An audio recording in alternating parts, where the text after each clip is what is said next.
और जहाँ तक विशेष राज्य का दर्जा का सवाल है, और आज जो लोग चिंतित है वो पीछे भी केंद्र में जो सरकार बनी थी उसमें खुद भी थे, आज भी हैं, हम लोग साथ में काम कर रहे हैं। सवाल है कि विशेष राज्य का दर्जा जो है, आपको भी मालूम है, सभी लोगों को मालूम है, जितने लोग इसमें इंटरेस्ट रखते हैं उनको मालूम है कि मैदानी भाग में उसके कुछ बहुत सारे क्लॉज हैं, कुछ नियमावली बनी हुई है, हमने नहीं बनाया। यूपीए के सरकार के समय नियमावली बनी, विशेष राज्य का दर्जा किसको मिलेगा किसको नहीं मिलेगा। उस नियमावली में मैदानी भाग के राज्य नहीं आते। ये भारत के संविधान में जाति के आधार पर कोई लाभ लिखा हुआ है क्या? कहीं लिखा हुआ है क्या? एक तरफ आप प्रमोट कर रहे हैं, समाज कल्याण विभाग में कह रहे हैं कि अलग जाति में शादी करेगा जो लड़का लड़की उसको 1 लाख रुपया देंगे। दूसरे तरफ हम जाति गिना करके समाज के अंदर क्या मैसेज देना चाहते हैं? अजय निषाद जी, माननीय अजय निषाद ने जो जवाब दिया है वो ठीक है, उसका जवाब, उनका जवाब अपनी जगह।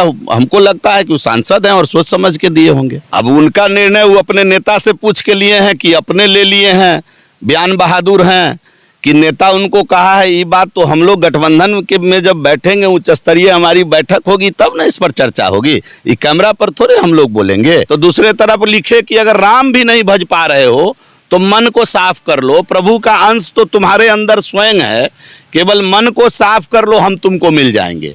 तो इस पूजा पद्धति पर कोई भी क्रिया प्रतिक्रिया कोई देता है वह उनके अज्ञान का परिचय है।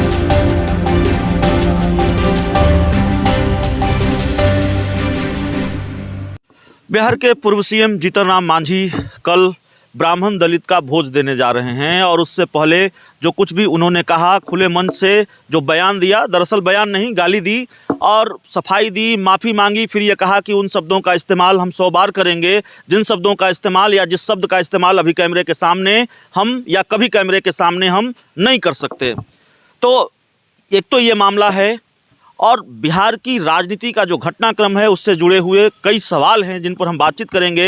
बिहार बीजेपी के कद्दावर नेता, बिहार सरकार के कद्दावर मंत्री जीवेश मिश्रा हमारे साथ हैं। सर, चूँकि बड़ा बवाल है, बड़ा शोर है, मांझी जी से ही शुरू करते हैं।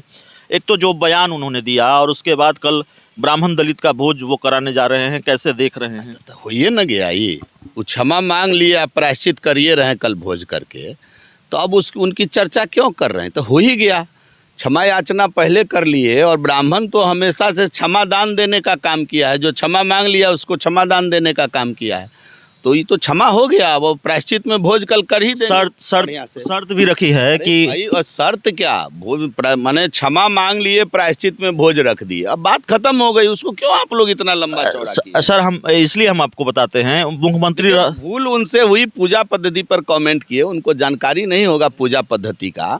ये जो सनातन धर्म है उसमें तो गोस्वामी जी ने लिखा है कि कलयुग केवल नाम आधारा, इससे सस्ता पूजा तो कहीं है ही नहीं। केवल राम का नाम भज लेने मात्र से मोक्ष की प्राप्ति होती है। न कहीं आडंबर करना है, न कहीं चौकी लगाना है, न टेबल सजाना है, केवल राम नाम ले लेने से मोक्ष मिलता है।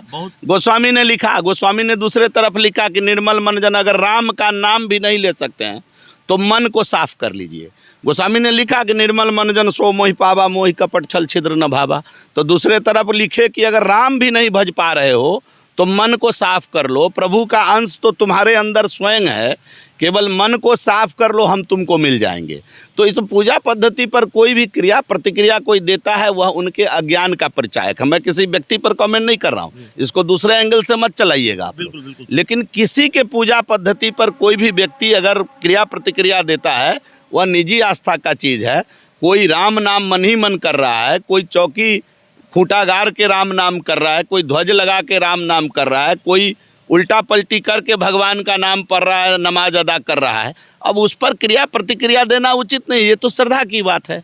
इसलिए ये इस पर मेरी उस समय भी आपत्ति थी। और जहाँ कभी मान लीजिए भूल हुई उसके लिए उन्हें क्षमा मांगा और प्रायश्चित में कल भोज कर रहे हैं, तब उसको आप लोग कृपया करके अब लंबा मत करिए, अब उसको भूलने दीजिए। बहुत जिम्मेवारी के साथ कैमरे के सामने मैं ये कह रहा हूँ कि जीतन राम मांझी जी ने मुख्यमंत्री रहते हुए लोगों को चोरी करने की सलाह दी, लोगों को दारू पीने की सलाह दी। वो तब मुख्यमंत्री थे, और एक मुख्यमंत्री की बात को अगर उनकी प्रजा ने मान लिया, जनता ने मान लिया होगा, तो कल तो वो वोट से वंचित रह जाएगा। एक तरफ वो सलाह दे रहे हैं कि चोरी करो, एक तरफ वो सलाह दे रहे हैं कि दारू पियो, और फिर शर्त रख रहे हैं कि हमारे भोज में वही आएगा जिसने चोरी डकैती नहीं की हो, दारू नहीं पी हो। तो बड़ा कॉन्ट्रडिक्शन अच्छा, आप बताइए, वाल्मीकि जी मरा मरा करते करते राम राम बोल दिए, तो उनका कल्याण भगवान किए कि नहीं किए? तो कल कुछ बोले, आज बढ़िया बात बोल रहे हैं, उसकी चिंता न करिए, वो सब छोड़िए ना, उस सब में कहाँ पड़े हुए हैं। और दूसरी बात, जो वो बोले उसके लिए तो उनसे न पूछिए कि कल आप क्या बोले, आज आप क्यों बोल रहे हैं, इतना क्यों बदल रहे हैं। सर, हमारी इस विषय पर उनसे आपको विस्तार से चर्चा करनी। ठीक है सर, हमारी समझ कम है अम्बेडकर को, हो सकता है हम बहुत नहीं जानते हो, नहीं पढ़ा हो अम्बेडकर को, और नहीं पढ़ा है। राजनीति में आपका अनुभव और राजनीति में आपका कद, आपका ज्ञान, ये बताने की जरूरत नहीं है किसी को। क्या वाकई अम्बेडकर, जीतनराम मांझी ने अम्बेडकर का हवाला देते हुए कहा कि हिंदू धर्म से खराब कोई धर्म नहीं है, ये अम्बेडकर ने कहा था अम्बेडकर? नहीं, कभी नहीं। अम्बेडकर जी को उन्होंने पढ़ा नहीं है। बाबा साहेब भीमराव अम्बेडकर को पढ़ने की ज़रूरत है। बाबा साहब भीमराव अम्बेडकर बहुत अच्छे समाज सुधारक थे। बाबा साहब भीमराव अम्बेडकर ने सभी वर्गों की चिंता की। बाबा साहब भीमराव अम्बेडकर ने इस देश की चिंता की। बाबा साहब भीमराव अम्बेडकर ने जो मिल के संविधान बनाया, आज उस संविधान को पूरा देश मान रहा है। इसलिए बाबा साहेब के ऊपर कुछ बोलने के पहले हमारा सुझाव होगा व्यक्तिगत कि अच्छे से बाबा साहब को पढ़ें लोग।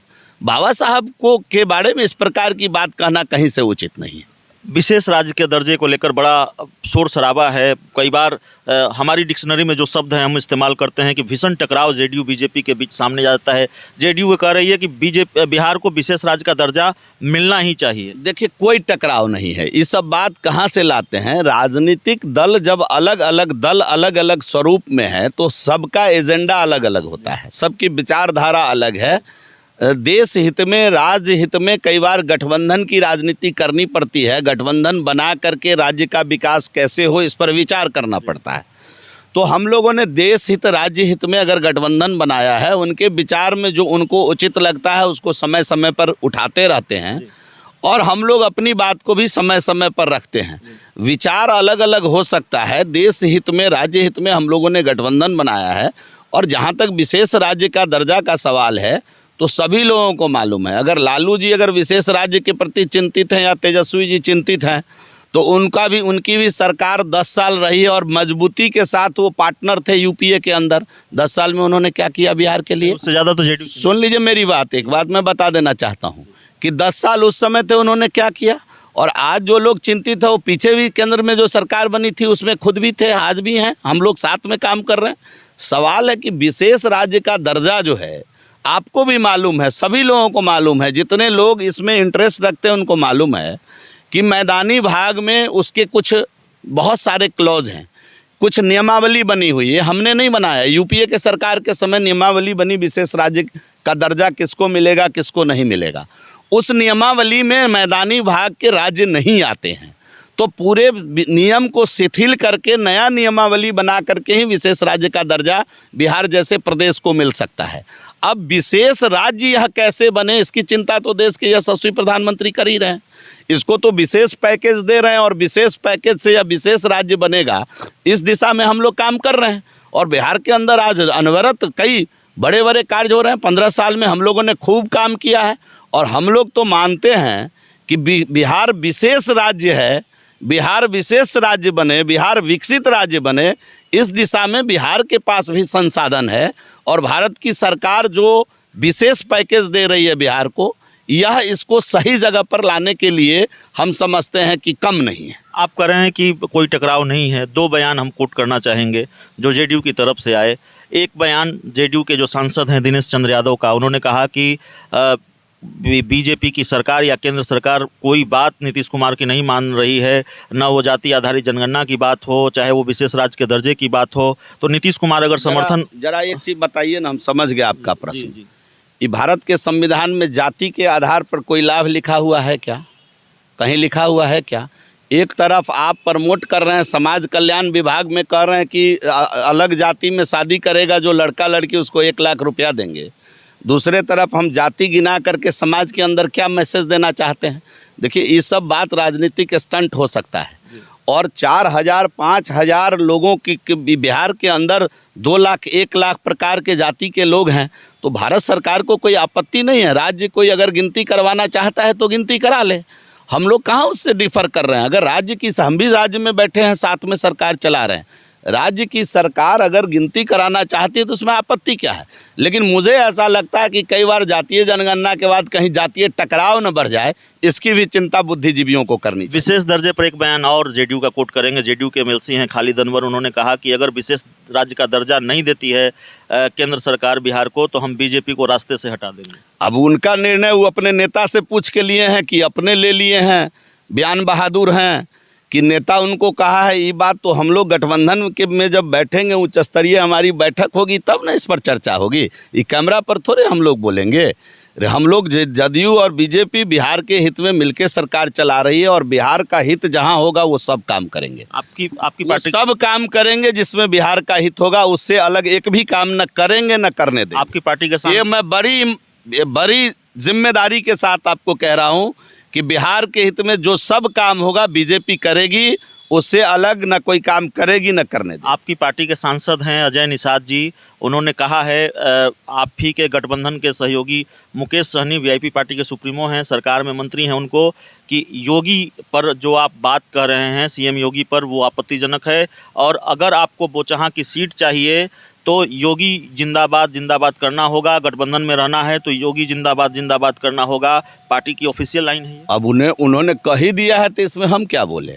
ठीक कहा है भाई, योगी तो हमारे सर्वमान्य नेता है। योगी उत्तर प्रदेश को उत्तम प्रदेश बनाए हैं, और उत्तम प्रदेश की उत्तम जनता योगी को पुनः उत्तम राज्य देने वाली है। वहाँ उत्तर प्रदेश में फिर से कमल खिलने वाला है, और उत्तर प्रदेश की महान उत्तम जनता जो है योगी के नेतृत्व में विश्वास रखती है।